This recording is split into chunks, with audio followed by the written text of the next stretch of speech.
شما اگر از روشی به غیر از این روش برای دوخت یقه استفاده می کردین، محال بود که گوشه یقتون به این تمیزی در بیاد. با کمی تغییر در جزئیات میشه یک اثر هنری جدید خلق کرد، مثل این یقه بسیار زیبا و در عین حال راحت که میتونه امضای شیک‌پوشی شما باشه. سلام، من مرضیه هستم. به کارگاه کوچیک من خیلی خوش اومدین. امروز میخوام آموزش برش و دوخت این مدل یقه رو بهتون آموزش بدم. بریم برای دیدن آموزش. برای دوخت این مدل یقه ابتدا باید بالاتنه قسمت جلو رو روی دلای بسته پارچه بندازید و میتونید از تمام بالاتنه ها بر هر اساسی که دارید استفاده کنید. آستین کیمونو، آستین افتاده، الگوهای بدون پنس و رگالی، هیچ فرقی نمیکنه که بالاتنه شما بر اساس چه متد و چه مدلی طراحی شده باشه. تمرکز این آموزش روی دوخت یقه است که میتونید روی تمام بالاتنه ها این یقه رو اجرا بکنید. خب حالا وقتی که بالاتنه رو به این صورت گذاشتیم و برش زدیم، باید برای قسمت جلو سجاف طراحی کنیم. همون ابتدای کار میتونید سجافتون رو روی الگوتون طراحی بکنید، یا اگر که طراحی نکردین میتونید سجافتون رو مستقیم از روی بالاتنتون برش بزنین. که من توصیه‌ام اینه که شما سعی کنید همیشه سجاف‌های قسمت جلو و پشت رو، مگر در مواقعی که حالا یقه خاصه، انگلیسی، آرشاله یا حالا یقه خاصیه، شما بیایید سجاف رو از روی خود بالاتنه طراحی کنید. بالاتنه رو شابلون کنید، سجاف رو بر اساس اون مستقیم طراحی کنید. اینطوری خیلی دقیق تر در میاد سجافتون. بالاتنه‌تون رو از قسمت مرکزی جلو تا کنید به این صورت و اون پارچه ای رو که برای قسمت سجاف معمولاً ابعاد 20 در 20 کافیه برای قسمت سجاف در نظر گرفتید رو حتما لایی بزنید، یا لایه پرشین یا لایه کاغذی، بسته به جنس پارچتون. خب حالا این قسمت رو هم به این صورت تا میکنم. حواسم هست که این قسمتی که تا کردم قسمت ترکی پارچه است، راستای پارچه است، یعنی در جهت راستا این پارچه رو تا کردم. زیر یقه میذارم. از این قسمتی که دلای بسته است، دلای بسته روی دلای بسته، در واقع زیر دلای بسته میذارم. میخوام قسمت یقه رو شابلون کنم. حالا فرم یقه و سرشانه رو منتقل میکنم روی پارچه سجافم.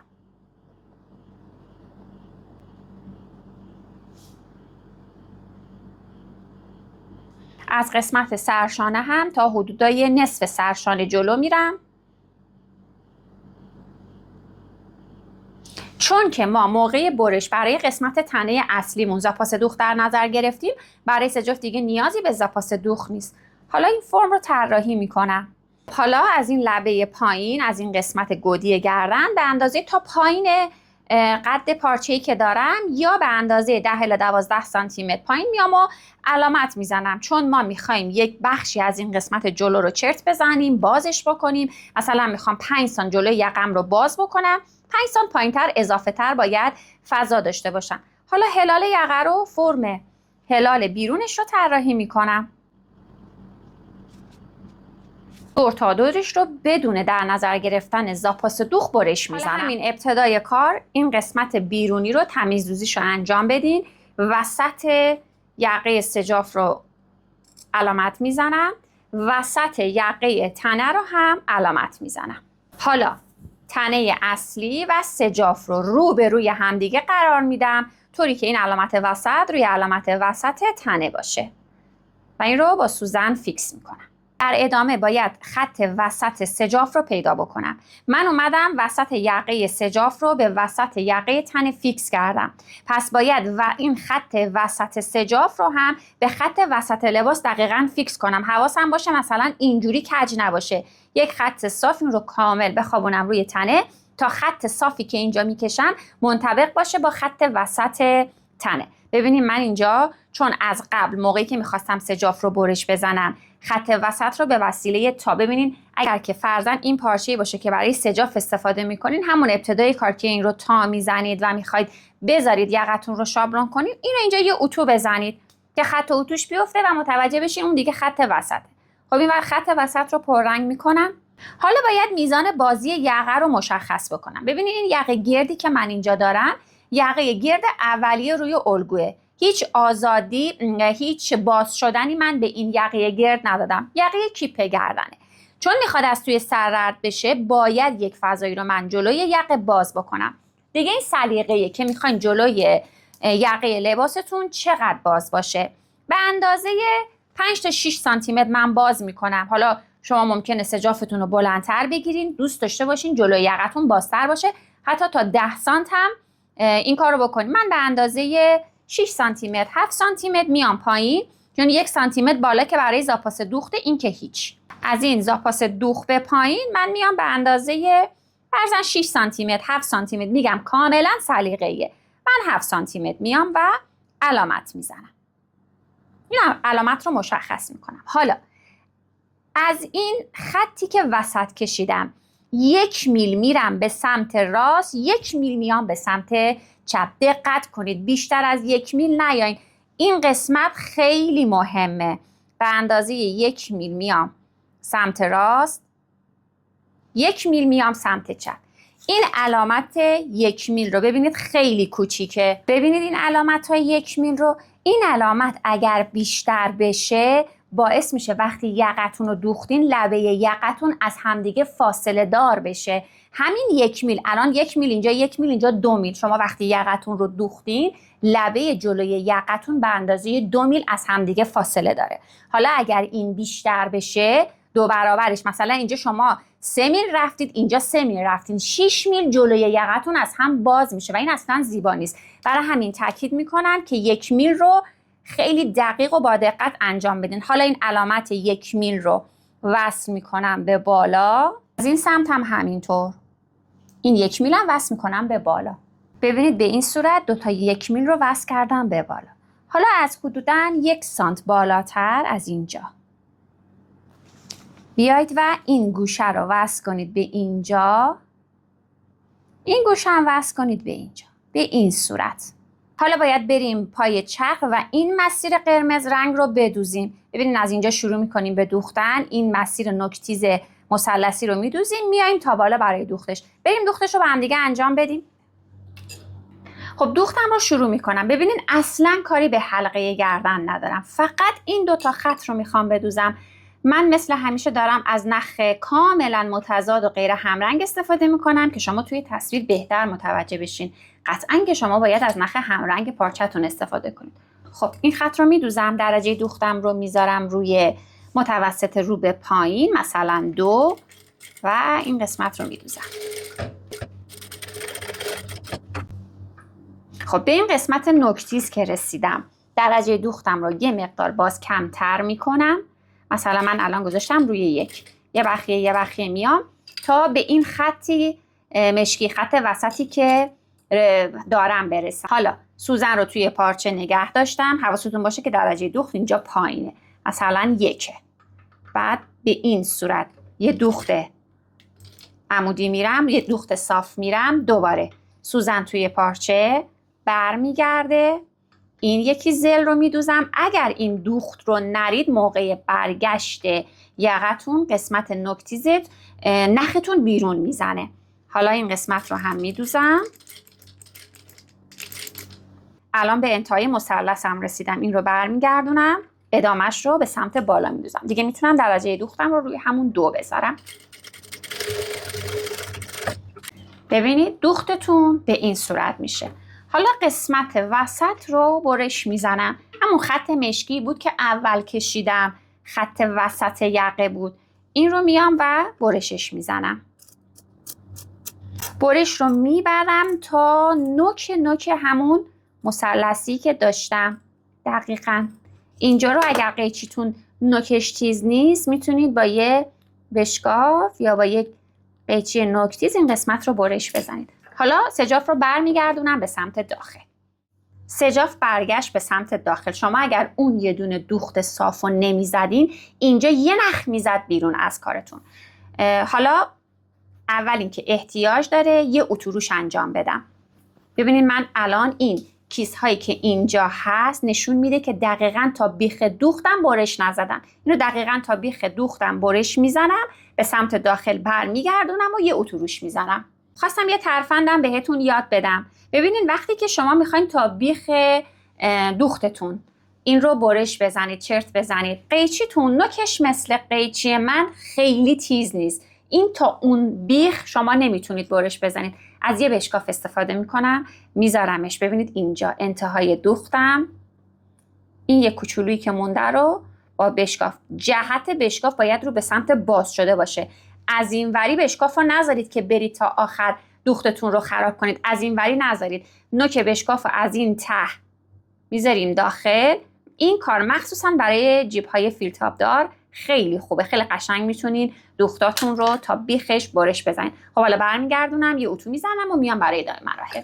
خب بعد از اتو کاری یقه به این صورت در میاد. این فاصله باز بین دوتا یقه رو ببینید. این همون 2 میلیه که گفتم فاصله میفته، که اگر شما میمدین اون اندازه های 1 میل رو بیشتر میذاشتین این فاصله خیلی زیاد میشد. مثلا اینجوری میشد، یقتون دیگه زیبایی نداشت. خب حالا نکته‌ای که باید توجه کنید اینه، موقع اتو کاری وقتی اتو کردین باید لایه بالا تنتون به اندازه 1 میل بیاد به سمت داخل در هر دو سمت. ببینید یعنی شما از رو دوختی نباید ببینید. اگر که اندازه هایی که بهتون گفتم رو کاملا رعایت بکنید این اتفاق خودش میفته و وقتی شما اتو کردین 1 میلیم میغلطه میره به سمت زیر.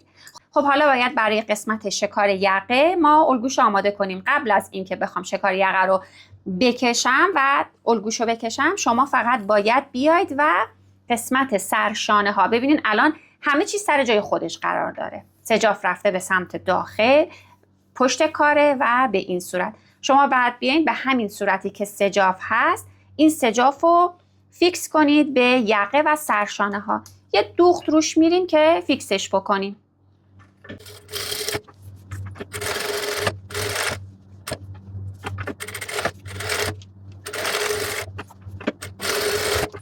این دوخت نیازی نیست روی زاپاس دوخت 1 سانت باشه، همین که بتونه این لبه ها رو به هم دیگه فیکس کنه کافیه. خب حالا سرشانه قسمت جلو و پشت رو هم به هم متصل میکنم. این بالاتنه قسمت جلو رو، بالاتنه قسمت پشت رو، یعنی رو به رو هم قرار گرفتن و سرشانه ها رو یه دوخت ساده و معمولی انجام میدم. دوختش رو انجام میدم، تمیز دوزیش رو انجام میدم، میریم برای طراحی قسمت شکار یقه. سرشانه ها رو که دوختین و تمیز دوزیش رو انجام دادین، سرشانه ها رو به پشت بخوابونید و اتو بزنید. حالا باید حلقه گردن پشت و جلو رو حساب کنم. قبلش یه نکته بگم برای دوستانی که سردوز ندارن. برای تمیز دوزی لبه بیرونی سجافتون میتونین سجافتون رو به اندازه نیم تا 1 سانتی متر تا بزنید به این صورت و بعد موقعی که تا زدین خط اتو انداختین یه دوخت روی این لبه برین که هم سجافتون فیکس بشه به تنتون هم تمیز دوزیش رو انجام داده باشه. خب احتیاج دارم که هلال گردن پشت و جلو رو حساب بکنم. به این صورت سرشانه ها رو روی همدیگه میذارم. قسمت وسط یقه پشت رو علامت زدم. قسمت وسط یقه جلو هم که مشخصه این قسمت قرار داره. قشنگ دقیق سرشانه ها باید روی همدیگه باشن. اینها رو فیکس میکنم روی همدیگه و هلال گردن پشت و جلو رو اندازه میگیرم. اگه خاطرتون باشه توی آموزش های قبلی بهتون گفتم وقتی میخواید هلال گردن رو اندازه بگیرید نباید متر رو لبه یقه بذارید، چون ما اینجا زاپاس دوخت داریم. من برای همین رد زاپاس دوخت رو مشخص کردم. باید متر رو روی رد زاپاس دوختتون به صورت ایستاده بذارین، چون وقتی داخل قرار بدین این هلال از این هلال یک مقدار کمتره. همین یک کوچولو کمتر، یه مقدار کمتر، شاید به اندازه 5 میل باشه، شاید به اندازه 4 میل باشه، ولی همین باعث میشه وقتی الگوتون رو کشیدین منتقل کردین روی پارچه و خواستین بدوزین دور یقتون با یقتون چفت نمیشه. پس خیلی دقیق متر رو به صورت ایستاده روی زاپاس دوختی که مشخص کردم میذارم به فرم یقه و اندازه میذارم. الان هلال گردن پشت و جلو برای من شد عدد 21. این 21 میشه 1/2 گردن پشت و جلو. حالا احتیاج دارم به یه پارچه برای قسمت یقه شکاری. این پارچه رو حتما باید لای کوبی بکنید. پهناش به اندازه چند سانت بزرگتر از پهنای یقتون باید باشه. مثلا اگر که پهنای یقه میخواید 8 سانتی متر باشه، این 11 سانتی متر یا 12 سانتی متر باشه. میزان بلندیش هم که به اندازه 1/2 به اندازه کل دور یقتون چند سانت بیشتر باید باشه. این رو حتما لای میزنید، یا لای کاغذی یا لای پرشین بسته به جنس پارچتون و تا میزنید. خب این پارچه باید از کدام قسمت باشه؟ این قسمت ترکی پارچه است. پس باید این قسمت ترکی پارچه باشه و شما در راستای ترکی پارچه‌تون رو دلا بکنید. یک خط صاف پایین به اندازه 1/2 دور گردنی که روی یقه با متر ایستاده اندازه زدم میکشم. خب 1/2 دور یقه 21 بود. 21 رو از سمت دلای بسته علامت میزنم. حالا مشخص میکنم پهنای یقه میخواد چند سانتی متر باشه. بین 6 تا 8 سانتی متر شما میتونید پهنای یقتون رو متغیر در نظر بگیرید، ولی در نظر داشته باشین هر چقدر که الان رفتید بالا 1 سانت ازش کم میشه. مثلا اگر اینجا 8 سانت رفتید بالا، پهنای یقتون در قسمت جلو به اندازه 7 سانته. من 8 سانتی متر میرم بالا. این دیگه کاملا سلیقه‌ای. 8 سانتی متر میرم بالا. از این بالا هم خط صافی که میکشم رو،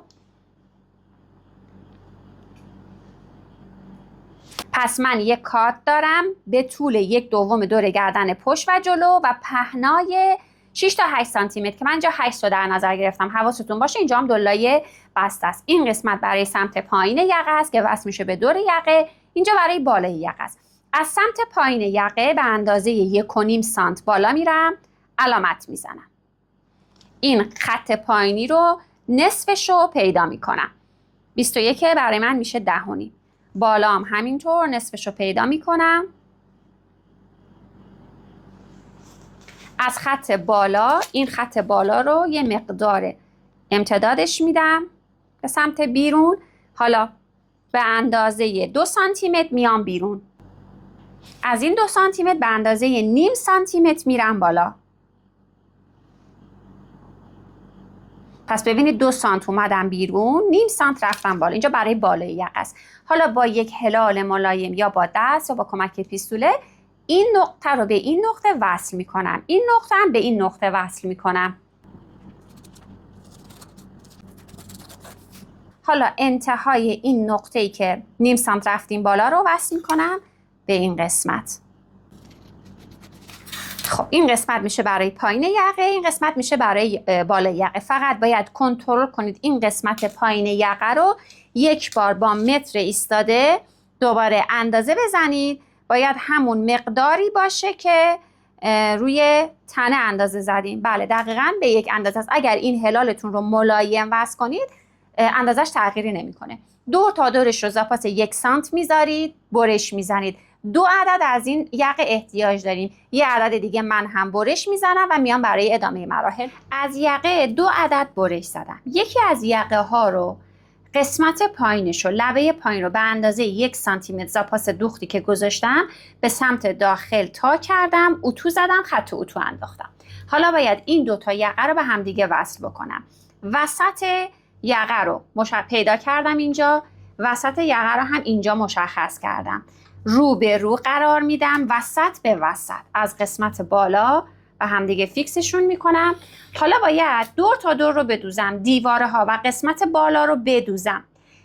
میشه یک سره دوخت، ولی اگر میخواین کارتون تمیز و حرفه‌ای در بیاد همیشه توی یقه هایی که برگشت دارن اول قسمت بالا رو بدوزید، دوخت نیشش رو انجام بدین، برگردونید، بعد بیایید دیواره های کناری رو بدوزید. اگر که اینجوری دوخت بکنین این دیواره های کناری نوک‌تیزیشون خیلی تمیز و قشنگ در میاد. خب حالا من اول درز بالا رو میدوزم. خب برای دوخت به هیچ عنوان یقه رو نکشین چون توی اوریب قرار داره. به این صورت دستتون رو بذارید که اگر اینجا خوردی میفته بین سوزنهاتون رو با فاصله کوتاه بزنید که اگر خوردی میفته با دستتون کنترل کنید. کل خط بالا رو، درز بالا رو میدوزم. در ادامه باید دوخت نیش قسمت بالا رو بزنم که برگشت یقه قشنگ‌تر باشه. حالا دوخت نیش رو کجا بزنم؟ ببینید یقه 2 تکه داره. یه تکش میره به سمت داخل تنه، یه تکش میاد سمت روی تنه. این تکه‌ای که 1 سانتش تو شده، اتو خورده، این به سمت بیرون قرار داره، روی کار دیده میشه. این تکه‌ای که اتو نداره میره به سمت داخل دوخته میشه. حالا دوخت نیش رو در برگرد یقه همیشه باید روی تکه رو بزنید. چرا؟ با اینکه این تکه روه، ببینید این تکه رو قرار داره. ولی وقتی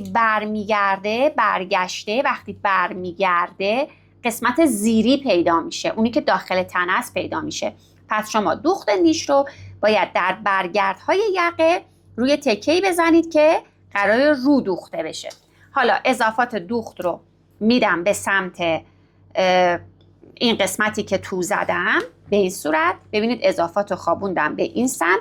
یه دوخت نیش میزنم. دوخت نیشی که میزنم مثل همیشه در تمام آموزش ها بهش تاکید شده، به اندازه 1 میل یا نهایتاً 2 میل از این درز دوخت فاصله داره و روی اون تکه‌ای دوخته میشه که درز رو به اون سمت خوابوندیم. حالا اضافات دوخت رو سبک میکنم و یه اتو روش میزنم. ببینید دوخت نیشه اینجا باعث شد که قسمت زیری 1 میل به غلطه بیاد به این سمت و همین کار شما رو زیبا میکنه. حالا باید دیواره های کناری رو بدوزم. زاپاس دوخت رو به همون سمتی که تمایل داره و دوخت نیش زدم تا میزنم به این صورت. لبه ها رو به هم دیگه فیکس میکنم. من رد دوخت رو در هر دو سمت علامت زدم که رد دوخت رو دقیقاً روی رد دوخت بذارم و سوزن بزنم. حالا موقعی که میخواین بدوزین این 1 سانتی رو که اینجا تا زده بودیم به سمت بالا رو باید باز کنیم. چون میخوام از یه تکنیکی استفاده کنم که توی یقه مردانه پای جدا استفاده کرده بودم که ببینید اون تکنیک رو در اکثر یقه های برگشتار میشه اجرا کرد.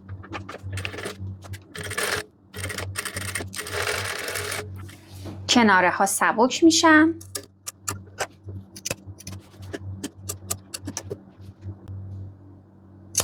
و یقه به رو برگردونده میشه. گوشه ها به این صورت در میاد. خب حالا باید وصلش کنیم به تنه اصلیمون. این قسمتی که تا نداره به سمت داخل گفتیم دوخته میشه، این قسمت به سمت رو دوخته میشه. همیشه هم اولین دوختمون اون سمتیه که تا نداره. پس من میام این رو قشنگ، ببینید الان یقه کامل به رو برگردونده شده ولی از داخل تنه شروع میکنیم به فیکس کردن. میام این درز دوختی که اینجا دارم رو دقیقاً میذارم، این رو یه کوچولو بازش میکنم، دقیقاً میذارم روی این لبه خط جلو. ببینید دقیقاً این دوتا لب به لب همدیگه هستن. از سمت داخل دارم این کارو میکنم. خیلی دقت کنید که این دوتا دقیقاً لب به لب هم باشن، نه 1 میل بیرونتر نه 1 میل داخلتر.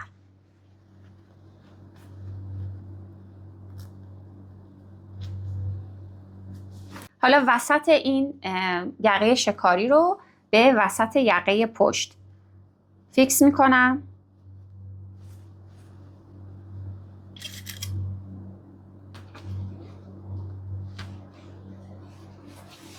این سمت رو هم دقیقاً میارم میذارم لب به لب این لبه‌ای که دارم. دقیقاً باید لب به لب هم دیگه باشن.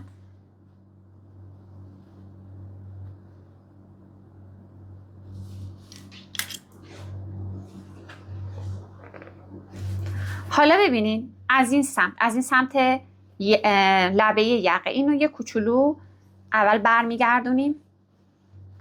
حالا ببینید جنس لایه‌ای که من استفاده کردم انقدر بی‌کیفیت بود که خیلی زود پرس شد. سعی کنید لایه حریر استفاده کنید یا اگر خواستین لایه کاغذی بزنید لایه کاغذی فرانسه بزنید، چون لایه کاغذی های معمولی ببینید اینجوری پود میشن. خب حالا ببینید ما این قسمت رو فیکس کردیم. این لبه‌ای که تا داره این رو برمیگردونم میارم روی کار به این صورت.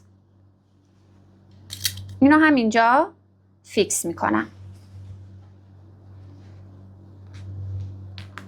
خب حالا این سمت هم بهتون نشون بدم. ببینید این یقه رو درزش رو لب به لب کرده بودم از سمت تو. ببینید این توی یقه است، از سمت تو گذاشته بودم لب به لب این درز قسمت جلوی یقه.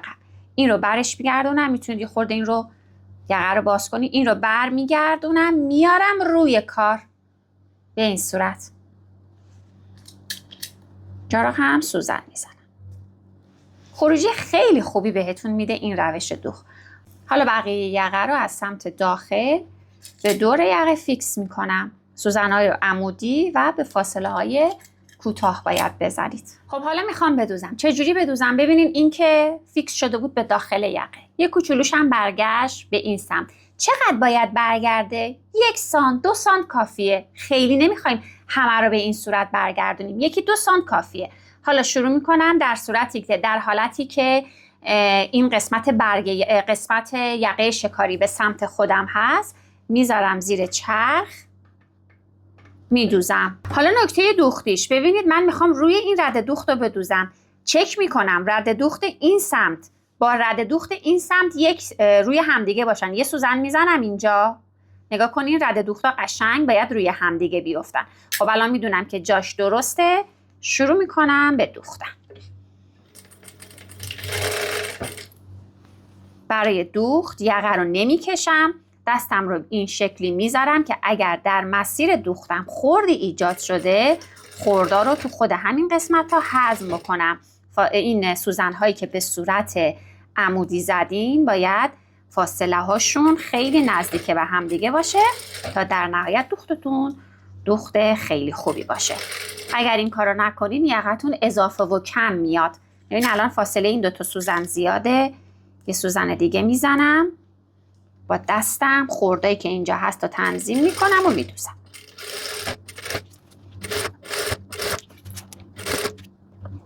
حالا به این قسمت انتهایی که رسیدم چک میکنم رده دوخت قسمت پایینی دقیقاً روی رده دوخت قسمت روی باشه. مطمئن که شدم این قسمت زیری رو صاف کنید که تو دوختتون نره و تا انتها رو بدوزید. خب حالا این گوشه رو سبک میکنم. این 2 لایه یقه رو میدم کنار، لایه زیری رو هم یه مقدار سبک میکنم. سبک تا کجا میکنم؟ تا جایی که دوخت دارم، اون 1-2 سانتی که از اون سمت یقه اومدم و دوخت کردم و برمیگردونم. به گوشه یقه نگاه کنید. شما اگر از روشی به غیر از این روش برای دوخت یقه استفاده میکردین، محال بود که گوشه یقتون به این تمیزی در بیاد. خب حالا میام و از قسمت رو این سمتی رو که 1 سانت تا زده بودم رو به دور گردن فیکس میکنم. نمیکشم، نه یقه رو نه تنه رو، در حالت همینطور آزاد این یقه رو برمیگردونم میاد به سمت رو و یقه رو فیکس میکنم به بالا تنه. خب برای دوخت قسمت ابتدایی دوخت خیلی مهمه که تمیز در بیاد. برای همین سوزنتون رو ابتدای یقه نذارید. سوزنتون رو 1-2 سانت بیارید جلوتر. ما باید اینجا یه دوخت نیش بزنیم. حواستون باشه دوختتون رو زیاد توی یقه نیارید. یه دوخت نیش روی یقه میزنیم. یه 2-3 سانت میارم پایین‌تر، سوزن رو میذارم توی یقه، برمیگردونم یقه رو تا ابتدا رو میدوزم، دوباره برمیگردم. چرا این کار رو میکنم؟ چون اگر ابتدای کار شروع میکردم دوختن، این سر نخ اون ابتدا میموند. بعد شما هر چقدر که سر نخ رو از ته بزنید، باز نوکش از لبه یقتون پیداست. برای همین وقتی الان اینجا سر نخ وسط کار باشه، دیگه خیلی راحت قیچیش که کردین از توی کار مشخص نیست. همون کارهایی که برای قسمت داخل یقه کردیم، دستمون رو به این صورت میذاریم، سوزن میزنیم با فاصله های کوتاه کوتاه که اگر ببینید اینجا خرد دارم، این یه سوزن میزنم اینجا که اگر خوردی هست توی همین قسمت به کمک دستم هضمش بکنم. تا انتهای یقه رو به همین صورت دوخت نیشش رو میزنم. یقه رو تن مانکن گذاشتم که ایستایی یقه رو ببینید خیلی ایستایی خوبی داره و مناسب انواع تونیک ها و شمیز هاست. اگر که دوست داشتید برای اینکه سجاف داخل روی تنه فیکس بشه، میتونید یک دوخت نیش از رو بزنید به لبه سجافتون از داخل، ولی خب اون وقت رد دوخت از روی کارتون مشخص میشه. شما میتونید این یقه رو به روش قلفتی کردن هم به تنه متصل کنید، اون هم خروجی خیلی خوبی داره. روش قلفتی کردن رو توی ویدیو بالا بهتون آموزش دادم، اگر دوست داشتید میتونید اون ویدیو رو هم ببینید.